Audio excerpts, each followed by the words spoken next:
goodbye to the greatest. You'll float like a butterfly and sting like a bee. The people and events that made headlines. World News This Week continues.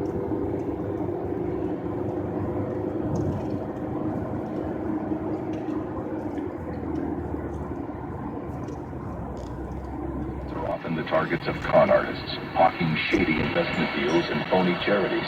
Be wary of strangers in your neighborhood soliciting services or asking for money. Many cons come in the way of phony home repair services. These thieves offer major home repairs at bargain prices, but they end up taking your money and never finishing the work. Never allow anyone to force you to sign something, and never give personal information to people you don't know. Get estimates and never pay in advance. If you suspect fraud, get the contractor's license plate number and call the police immediately. If something doesn't seem right, it's probably not. Protect yourself. Visit ncpc.org to learn more. A message from the U.S. Department of Justice, National Crime Prevention Council, and the Ad Council. First time in our nation's history that a woman will be a major party nominee. The more than 200-year-old glass ceiling of American politics shattered. Hillary Clinton becoming the first woman in the nation to lead a major party in the race to the White House. Surrounded by roaring supporters Tuesday night, Hillary came out to address the crowd for the first time as the Democratic presumptive nominee. ABC's David Muir was with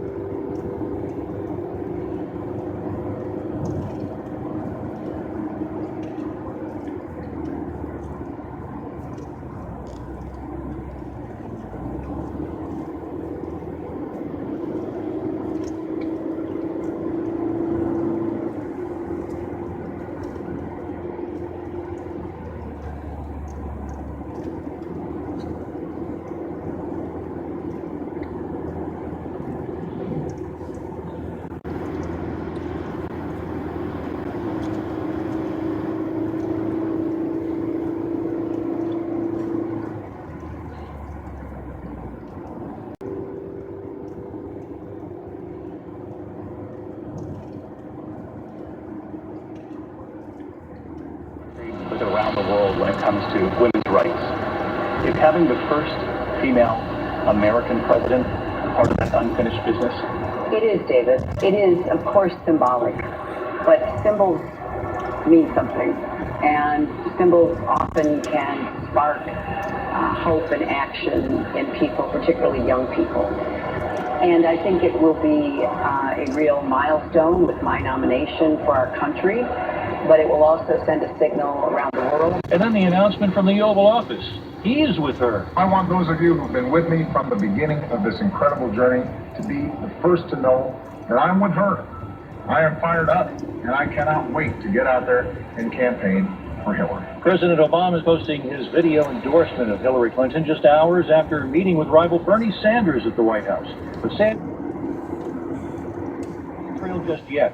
ABC's Lana Zach is at the White House with more on the meeting between Sanders and the president. Bernie Sanders is not dropping out of the race just yet. After his meeting with President Obama here at the White House, Sanders said he'd bring his platform issues to the Democratic convention in July, and then he went after Donald Trump, calling him a disaster for the U.S., a candidate who has made discrimination and bigotry the cornerstone of his campaign. But just when it sounded like Sanders may be conceding the race to Clinton, he pivoted to reaffirm that he would be competing in the D.C. primary next week. Lana Zach, ABC News, the White House. Yes, Sanders still out campaigning, but ABC's Mary Alice Parks, who's been traveling with Sanders throughout his campaign, reports the burn is starting to fade. Thank you, Washington! The sun is set on Sanders' campaign, and it literally sets behind the senator as he finished his rally in D.C. This campaign is based on a vision that our country must focus on social justice, on economic justice,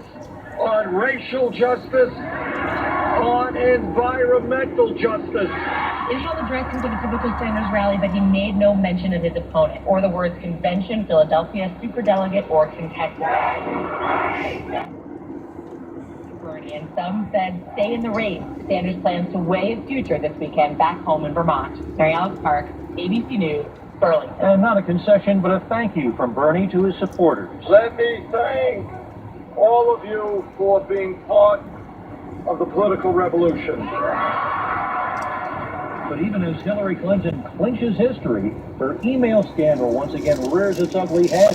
A newly released State Department emails show under Hillary Clinton's State Department, a Clinton Foundation contributor received a seat on the department's International Security Advisory Board, despite having no experience in global security. ABC's chief investigative correspondent Brian Ross digs into the latest email controversy. Members of the State Department's International Security Advisory Board include some of the country's most prominent figures, all with top-secret clearances.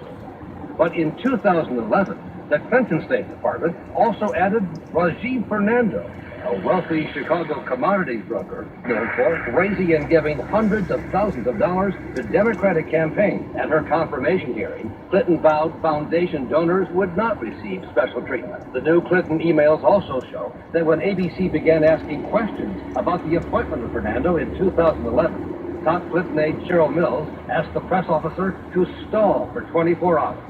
The very next day, Fernando submitted his resignation from the prestigious board. But Clinton wasn't the only presumptive nominee finding herself in trouble this week after Donald Trump said this about a federal judge of Mexican heritage. This judge is giving us unfair ruling. Now I say why. Well, I'm building a wall, okay? The backlash came from both sides, including Speaker of the House Paul Ryan, who just endorsed Trump 1 week ago. Here's ABC's Tom Yamas. Trump setting off a firestorm by attacking the judge in a Trump University lawsuit because of the judge's Mexican heritage. The most powerful Republican in Washington calling Trump's comments about Judge Gonzalo Curiel racist. Finding a person who can't do their job because of their race is sort of like the textbook definition of a racist comment. I think that should be absolutely disavowed. It's absolutely unacceptable. House Speaker Paul Ryan says he still supports the billionaire. Senator Mark Kerr from Illinois, locked in a tough re-election fight, becomes the first Republican to withdraw his endorsement of Trump. Two racist and bigoted for the party of Lincoln for me. And now, one top Republican after another urging Trump to shape up. Arnold Schwarzenegger tweeting, Judge Curiel is an American hero. I was proud to appoint him when I was governor. And from Ronald Reagan's son Michael, this most likely would be the first time if my father was alive that he would not support the nominee of the GOP. And another sign this election year is so different than past years. The latest political tete-a-tetes taking place on Twitter. ABC's Brad Milkey on digital jabs between Trump and Clinton. President Obama has given Hillary Clinton some guff over her grasp on social media. But She was at the center of an epic Twitter war Thursday, responding to President Obama's endorsement. Presumptive GOP nominee and Uber tweeter Donald Trump wrote, he wants 4 more years of Obama, but nobody else does. Clinton gave the internet's version of an eye roll, tweeting, delete your account. The sick burn fest wasn't over, with Trump asking how long it took her staff to take that one up, and Republican National Committee Chair Reince Priebus firing back Hillary Clinton. If anyone knows how to use a delete key, it's you. Right, Milky. ABC News. Your Honor, right. For the majority of the statement, I would like to address the defendant directly. You don't know me, but you've been inside me.